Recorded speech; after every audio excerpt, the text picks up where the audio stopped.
উৎসব মেজাজে বাঁকুড়ার বিষ্ণুপুর। সোজা রথের পর থেকেই শুরু হয় উল্টো রথের কাউন্টডাউন। উল্টো রথকে কেন্দ্র করে সাজো সাজো রব 11 ও 8 নম্বর পাড়ায়। 11 নম্বর পাড়ার প্রতীক এঁড়ে গরু ও 8 নম্বর পাড়ার প্রতীক গরুর। এই দুই প্রতীকের লড়াইয়ের মধ্য দিয়ে মল্লরাজাদের প্রাচীন ভূমি জমে উঠেছে সকাল থেকেই।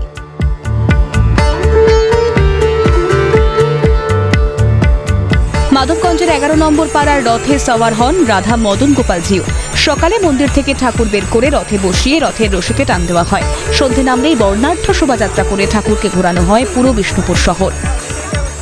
আজকের যে আমাদের বাদ্যযন্ত্র এবং লাইটের লড়াই, আমাদের যে প্রতীক গুরুর প্রতীক, এই গুরুর সাথে এটা করে লড়াই, এই লড়াই প্রতীকী লড়াই, কিন্তু আমাদের 8 পাড়া 11 পাড়া দু বৌদ্ধের একটা বন্ধুত্বপূর্ণ এখন পরিবেশে আমাদের শান্তি শৃঙ্খলাভাবে রথ শৃঙ্খলা রথ।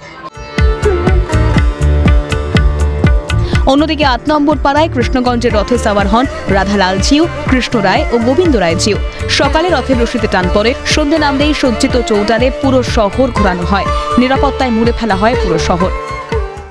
সবথেকে বড় কথা, বিষ্ণুপুরের পুনর্যাত্রা এবং উল্টো রথ, এটা বিষ্ণুপুরের মল্লরাজের ইতিহাসে বরাবরই এই পরম্পরা হয়েই আসছে এবং তার উদ্দীপনা এবং উন্মাদনা সোজা রথের থেকে উল্টো রথে অনেক বেশি। সোজা রথের থেকে বিষ্ণুপুরের উল্টো রথের উন্মাদনা বেশি। এখানে বিভিন্ন অনুষ্ঠান হয়, তারপর সারা রাত ধরে অনেক লাইটিং, অনেক প্রসেশন বেরায়। শুনেছি একটা সেই আগে ওই মাউথ হাতি নাকি রথটিকে এখানে ছেড়ে দেওয়া হতো, হাতিটি এসে রথটি ঠেলতো। বাইরে থেকে এসে ভিড় জমিয়েছেন অনেকেই। সব মিলিয়ে উল্টো রথের সাজো সাজো রব বাঁকুড়া জুড়ে। স্বরূপ রায়ের রিপোর্ট, ক্যালকাটা নিউজ।